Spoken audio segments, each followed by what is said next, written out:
नमस्कार बच्चों, आज हम पढ़ेंगे एटॉमिक स्ट्रक्चर, परमाणु संरचना। इसके पहले क्लास में हम पढ़ चुके हैं कि जो एटॉमिक स्ट्रक्चर में मुख्य रूप से परमाणु के अवयवी कणों की अगर हम बात करें, परमाणु के जो मुख्य कंपोनेंट हैं वो कौन कौन से हैं। परमाणु के अवयवी कण की अगर हम बात करें तो ये हैं इलेक्ट्रॉन, प्रोटॉन और न्यूट्रॉन। इलेक्ट्रॉन पर होता है माइनस चार्ज, प्रोटॉन पर होता है प्लस चार्ज और न्यूट्रॉन कैसा होता है, न्यूट्रल, उदासीन होता है। तो जब हम एटॉमिक स्ट्रक्चर की बात करते हैं, परमाणु संरचना की जब हम बात करते हैं, तो हमें यही देखना है कि ये जो एटॉमिक एटम है, परमाणु, इसमें इलेक्ट्रॉन, प्रोटॉन और न्यूट्रॉन किस प्रकार से व्यवस्थित होते हैं। तो परमाणु संरचना से संबंधित बहुत सारे मॉडल दिए गए। सभी जो साइंटिस्ट हैं उन्होंने रिसर्च की। जैसे हमने अगर आप थॉमसन के मॉडल की बात करें, थॉमसन ने परमाणु संरचना के बारे में बताया, रदरफोर्ड ने परमाणु संरचना के बारे में बताया, बोहर ने परमाणु संरचना के बारे में बताया। तो अलग अलग वैज्ञानिकों ने अलग अलग समय पर परमाणु संरचना के बारे में अपनी अपनी जानकारी, अपना अपना स्ट्रक्चर दिया। उन सबको अगर हम देखें तो जो एक सारांश निकलता है उसे हम देखें तो परमाणु की जो संरचना है वो किस प्रकार से होती है। तो सभी साइंटिस्ट ने उन्होंने कहा कि जो परमाणु है उसका आकार कैसा होता है, गोलाकार। परमाणु का आकार कैसा होता है, गोलाकार होता है। इस परमाणु के गोलाकार आकार में जो बीच का भाग है, इस बीच के भाग को हम कहते हैं नाभिक। नाभिक या इसको कहा जाता है न्यूक्लियस। ओके, तो यहाँ पर फर्स्ट पॉइंट की परमाणु का आकार गोलाकार होता है और जो बीच है, बीच का भाग होता है वो क्या होता है, नाभिक। ये जो नाभिक है, नाभिक में या न्यूक्लियस में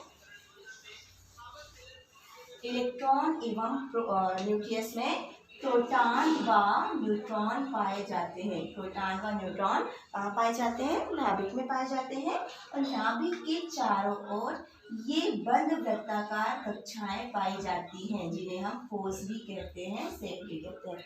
नाभिक के चारों ओर बंद वृत्ताकार कक्षाएं पाई जाती हैं, जिन्हें हम क्या कहते हैं, ये जो हमने बनाए ये कहलाते हैं कोर्स, या इन्हीं को हम कहते हैं कक्षा, या इन्हीं को हम बोलते हैं सेल।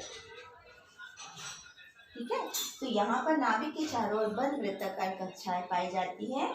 इन कक्षाओं को हम ऊर्जा स्तर भी कहते हैं। प्रत्येक कक्षा की ऊर्जा निश्चित होती है, तो हर एक कक्षा की जो ऊर्जा है वे निश्चित होती है। इन कक्षाओं को हम दर्शाते हैं, जैसे अगर ये पहली कक्षा है, इसको हम n से दर्शाते हैं।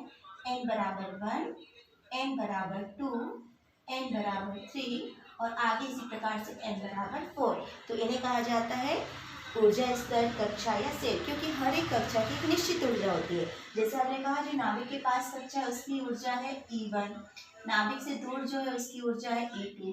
फिर नाभिक से जैसे जैसे दूरी बढ़ते जाती है, कक्षा की संख्या बढ़ते जाती है, जो ऊर्जा है उसका ऊर्जा का मान भी बढ़ता जाता है। ये जो कक्षाएं हैं, इन्हीं कक्षाओं में इलेक्ट्रॉन गति करते हैं।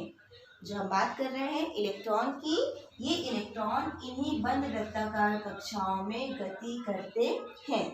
ठीक है, तो अगर हम परमाणु संरचना की बात करें तो परमाणु का आकार गोलाकार होता है, बीच में नाभिक न्यूक्लियस पाया जाता है। इस न्यूक्लियस में प्रोटॉन और न्यूट्रॉन होते हैं। क्योंकि न्यूक्लियस में प्रोटॉन और न्यूट्रॉन होते हैं तो नाभिक पर कौन सा आवेश हो गया, धनावेश या पॉजिटिव चार्ज। जो न्यूक्लियस है वो कैसा होता है, पॉजिटिव चार्ज, क्योंकि उसमें प्रोटॉन पाए जाते हैं। और जो नाभिक के चारों ओर ये जो सेल पाए जाते हैं, कोष या कक्षा पाई जाती है, उनमें इलेक्ट्रॉन गति करते हैं। तो ये होती है क्या, परमाणु की संरचना। अब इसी परमाणु की संरचना से संबंधित दो जो टॉपिक हैं वो आपको ध्यान रखना है, जिन्हें आज हम इसी क्लास में पढ़ेंगे। फर्स्ट टॉपिक है हमारे पास एटॉमिक नंबर। एटॉमिक नंबर जिसे हम कहते हैं परमाणु क्रमांक।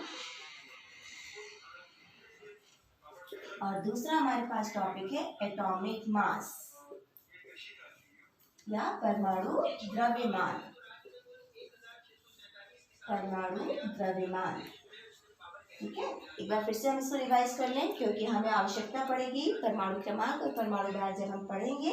तो यहाँ पर जो परमाणु उसका आकार गोलाकार है और जो अवयवी कण है प्रोटॉन और न्यूट्रॉन नाभिक में पाए जाते हैं, जबकि इलेक्ट्रॉन जो है वो नाभिक के चारों ओर बंद वृत्ताकार कक्षाओं में गति करते हैं। ओके, आगे हम देखेंगे इसी से संबंधित टॉपिक है हमारे पास परमाणु क्रमांक और परमाणु द्रव्यमान या परमाणु मास। तो ये जो परमाणु क्रमांक है, हर एक परमाणु का एक निश्चित परमाणु क्रमांक होता है, निश्चित परमाणु द्रव्यमान होता है। तो ये जो परमाणु क्रमांक है या एटॉमिक नंबर है, सबसे पहले हम देखें, ये बताता है नंबर ऑफ प्रोटॉन, मतलब किसी एटम पर उपस्थित प्रोटॉनों की जो संख्या है, प्रोटॉन की संख्या है, उसे हम क्या कहते हैं, परमाणु क्रमांक। किसी परमाणु में उपस्थित जो प्रोटॉन की संख्या है उसे हम कहते हैं परमाणु क्रमांक, नंबर ऑफ प्रोटॉन्स, जिसको हम लिखते हैं P+। ओके, और क्योंकि जो प्रोटॉन की संख्या, जितनी प्रोटॉन की संख्या होती है उतनी ही इलेक्ट्रॉन की संख्या होती है, तो परमाणु क्रमांक बराबर प्रोटॉन की संख्या बराबर इलेक्ट्रॉन की संख्या, इलेक्ट्रॉन की संख्या, तो इक्वल टू इलेक्ट्रॉन। ओके, तो जो परमाणु क्रमांक है, किसी परमाणु में उपस्थित प्रोटॉन की संख्या या फिर इलेक्ट्रॉन की संख्या को हम क्या कहते हैं, परमाणु क्रमांक। दूसरा हमारे पास टॉपिक है परमाणु भार, या उसी को हम क्या बोल रहे हैं, एटॉमिक मास। तो ये जो परमाणु भार है, किसी परमाणु में उपस्थित प्रोटॉन की संख्या, प्रोटॉन की संख्या या एवं जो न्यूट्रॉन है, न्यूट्रॉन की संख्या, प्रोटॉन की संख्या और न्यूट्रॉन की संख्या, इन दोनों के योग को हम कहते हैं परमाणु भार, एटॉमिक मास।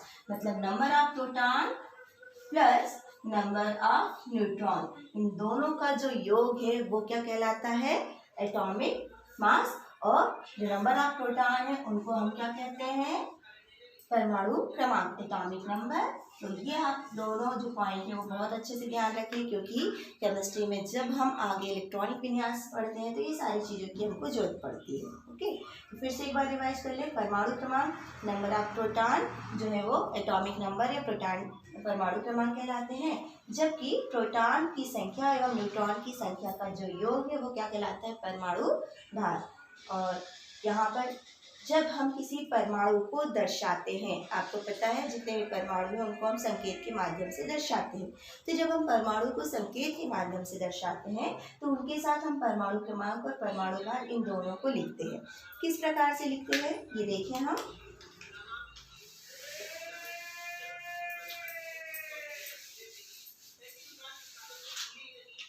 सपोज हमने लिखा हाइड्रोजन,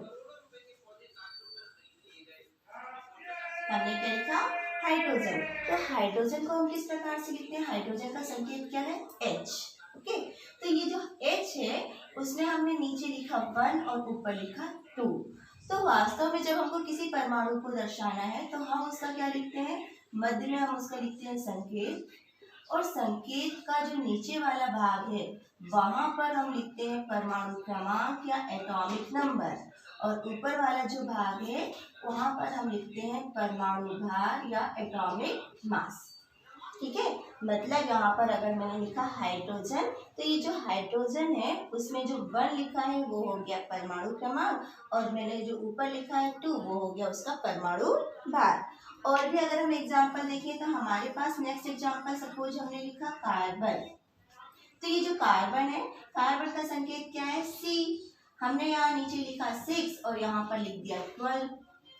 तो यहाँ पर 6 क्या हुआ उसका एटॉमिक नंबर और 12 क्या हुआ एटॉमिक मास। तो जब भी हम किसी परमाणु को लिखते हैं, परमाणु का संकेत आपको बुक्स में लिखा दिखता है तो वहाँ ये नंबर्स लिखे रहते हैं।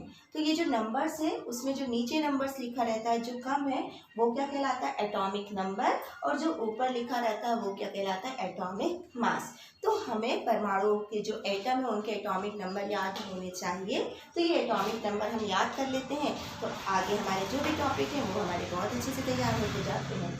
ओके, तो ये जो टॉपिक है आप अच्छे से तैयार कर लें। धन्यवाद।